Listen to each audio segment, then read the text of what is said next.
Today I am going to deliver on my lectures mineral nutritions। पोषक तत्व होते क्या हैं। जैसे मैंने अभी पिछले पार्ट 1 में मैंने बताया कि मिनरल न्यूट्रिशंस होता क्या है, खनिज पोषण होते क्या हैं। तो इसमें सबसे पहले जो इनका अपटेक होता है पर्यावरण में, वो बायोकेमिकल प्रोसेस के लिए ऑल रॉ मटेरियल्स जो इन्वायरमेंट में, पर्यावरण में रॉ मटेरियल्स होते हैं, उनकी रिक्वायरमेंट न्यूट्रिएंट के अपटेक के लिए, पोषक तत्व के अपटेक के लिए होती है। और उसके साथ साथ जैव रसायन प्रोसेस के लिए सारे एसेंशियल न्यूट्रिएंट की आवश्यकता होती है। सबसे पहले हमने 110 एलिमेंट को आइडेंटिफाई किया, तो उसमें से मैंने 60 एलिमेंट को प्लांट के लिए आइडेंटिफाई किया। फिर 1880 के दशक में मैंने 10 एलिमेंट को डिज़ाइन किया। फिर 1900 में हमने 7 एलिमेंट को डिज़ाइन किया, और उसमें एक साइंटिस्ट थे ऑर्नेन, उन्होंने 1939 में 3 क्राइटेरिया दिया था। जैसा कि मैंने पिछली स्लाइड में बताया था कि कोई भी एलिमेंट अपने जीवन चक्र को पूरा करने के लिए उसको मिनरल एलिमेंट्स की आवश्यकता होती है अपने जीवन चक्र को कंप्लीट करने के लिए। सेकंड होता है कि वो एलिमेंट्स, अब कोई भी प्लांट है अपने कार्य को, फंक्शन को पूरा करने के लिए उसमें, जैसे किसी भी एलिमेंट्स, जैसे मान लो कि फास्फोरस की कमी है उसमें, उसको पूरा करने के लिए, तो उसमें फास्फोरस ही उस कमी को दूर कर पाएगा, ना कि उसमें पोटेशियम। देन फिर उसके बाद आता है कि जो पोषक तत्व हैं वो सीधे पौधे के मेटाबॉलिज्म में सीधे इन्वॉल्व होते हैं। Deficiency symptoms of micronutrients. Micronutrients क्या होते हैं? जिन पौधों में माइक्रोन्यूट्रिएंट की बहुत सूक्ष्म मात्रा में आवश्यकता होती है, उनको हम माइक्रोन्यूट्रिएंट बोलते हैं। Micronutrients are just as important as a macro elements। Micronutrients भी कहीं ज़्यादा उनकी महत्वपूर्ण हैं मैक्रो एलिमेंट्स से। माइक्रो एलिमेंट्स, सूक्ष्म पोषक तत्व जो हैं, उनकी कहीं ज़्यादा, उनसे जो बृहद सूक्ष्म तत्व हैं उनसे कहीं ज़्यादा उनकी इम्पॉर्टेंस है पौधों के लिए। माइक्रो एलिमेंट्स कौन कौन से होते हैं? सूक्ष्म पोषक तत्व कौन कौन से होते हैं? पहला iron, copper, zinc, manganese, boron, molybdenum, chlorine और निकेल। फिर इसके बाद आता है ये पौधे इनको किस रूप में एब्जॉर्ब करते हैं और क्या उनकी कंसंट्रेशन होती है। जो एलिमेंट्स हैं, जो तत्व हैं, ये कैसे प्लांट उनको एब्जॉर्ब करेगा, उनकी क्या कंसंट्रेशन होगी। तो फर्स्ट है क्लोराइड। क्लोराइड Cl- के रूप में प्लांट उसको एब्जॉर्ब करेगा, और उसकी जो पौधों में कंसंट्रेशन होगी वो 100 mg/kg होगी। Then iron. आयरन जो है प्लांट उसको फेरस और फेरिक के रूप में एब्जॉर्ब करेगा, Fe+2 और Fe+3 के रूप में एब्जॉर्ब करेगा। उसकी जो कंसंट्रेशन होगी वो 100 mg/kg होगी। देन आता है मैग्नीज। मैग्नीज को पौधा Mn+2 के रूप में एब्जॉर्ब करेगा। उसकी जो कंसंट्रेशन होगी पौधों में 50 mg/kg होगी। Then zinc. जिंक को जिंक सल्फेट के रूप में या Zn+2 के रूप में पौधा एब्जॉर्ब करेगा और जो उसकी कंसंट्रेशन होगी वो 20 mg/kg होगी। देन बोरान H3BO3 के रूप में एब्जॉर्ब करेगा और उसकी जो कंसंट्रेशन होगी वो 20 mg/kg होगी। देन कॉपर जो है वो Cu+2 के रूप में या कॉपर सल्फेट के रूप में पौधा एब्जॉर्ब करता है, जो उसकी कंसंट्रेशन होती है वो 6 mg/kg होती है। देन मोलिब्डेनम को MoO4-2 के रूप में पौधा एब्जॉर्ब करेगा, उसकी जो कंसंट्रेशन होगी वो बहुत कम होगी, 0.1 mg/kg होगी। देन लास्ट आता है निकिल को पौधा Na+2 के रूप में एब्जॉर्ब करेगा, उसकी जो पौधे में कंसंट्रेशन होगी वो 0.01 mg/kg होगी। अब आता है प्लांट, ये जो न्यूट्रिएंट्स होते हैं यानी माइक्रो न्यूट्रिएंट्स सूक्ष्म पोषक तत्व होते हैं, उनके फंक्शन क्या हैं और फंक्शन मीन्स उनके कार्य क्या हैं और सिम्टम्स मीन्स उनके लक्षण क्या है। जैसे वो अगर मान लो उस एलिमेंट्स की, उस तत्व की पौधे में कमी हो रही है तो हम उनको कैसे जाके खेत में पहचानेंगे कि ये कौन से तत्व की पौधों में कमी है और वो उस तत्व का फंक्शन क्या है, कार्य क्या है, पौधे में वो कैसे कार्य करता है वो एलिमेंट्स। तो फर्स्ट है इसमें आयरन जो है ये क्लोरोफिल के गठन में इसेंशियल होता है, आवश्यक होता है। क्लोरोफिल के गठन में ये काफ़ी आवश्यक होता है और जो ये ऊर्जा को रिलीज करता है, ऊर्जा को छोड़ता है शुगर और स्टार्च के फॉर्म में।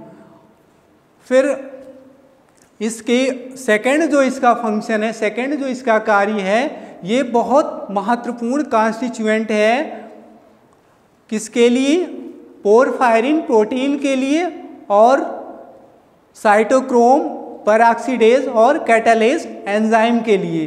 देन सिम्टम्स, इनके लक्षण क्या हैं, कैसे हम पहचानेंगे जब आयरन की डिफिशियंसी आती है। तो इन आयरन की अगर डिफिशियंसी पौधों में आ रही है तो उनकी जो लीफ होंगी वो एलोइस या वाइट कलर की हो जाएंगी। सबसे पहले ये एंगर लीफ में आएंगी क्योंकि यह एलिमेंट नॉन मोबाइल है। तो और उनकी जो बेन्स हैं वो ग्रीन कलर की हो जाएंगी और जो उनकी पत्तियां हैं वो अपर साइड यानी ऊपर की तरफ कर्ल हो जाएंगी। देन मॉलिब्डेनम का फंक्शन, मॉलिब्डेनम का क्या कार्य है, मॉलिब्डेनम की रिक्वायरमेंट होती है नाइट्रोजन का यूटिलाइजेशन करने के लिए और इसका ट्रांसफॉर्मेशन होता है।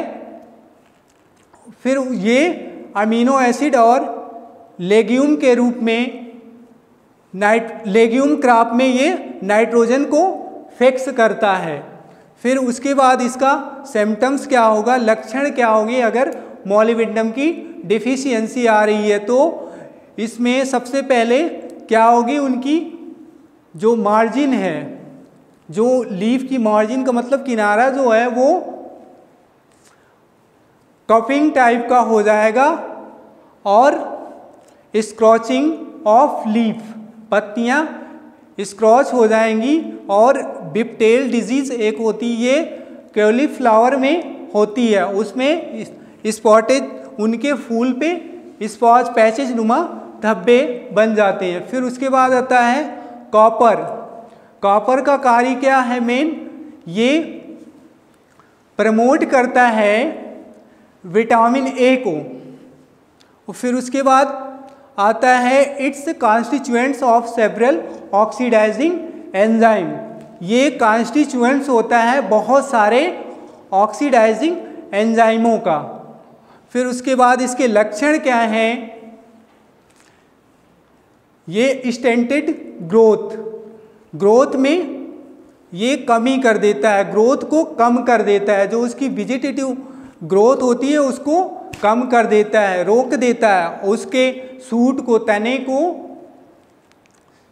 बढ़ने नहीं देता है। और poor pigmentations, wilting and death of the leaf tips, जब इसकी डिफिशियंसी आएगी तो लीफ के टिप पे, उन जो पत्तियां टिप पे उनकी डेथ होना शुरू हो जाती है, वो मरना शुरू हो जाती हैं।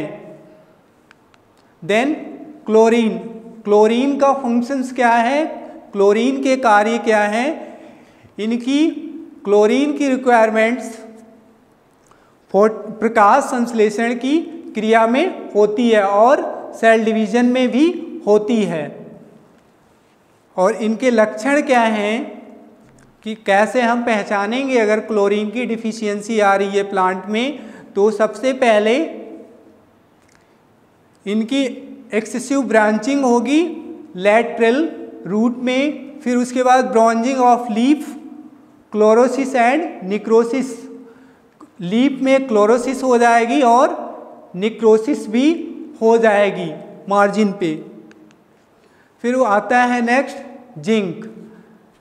जिंक का मेन रोल है, ये जिंक एक ग्रोथ रेगुलेटर का भी काम करता है।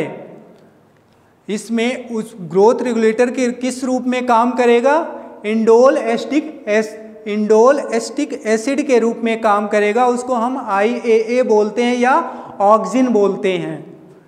और ये एंजाइम का कॉन्स्टिट्यूएंट्स भी होता है, बहुत से सारे एंजाइमों का कॉन्स्टिट्यूएंट्स भी होता है।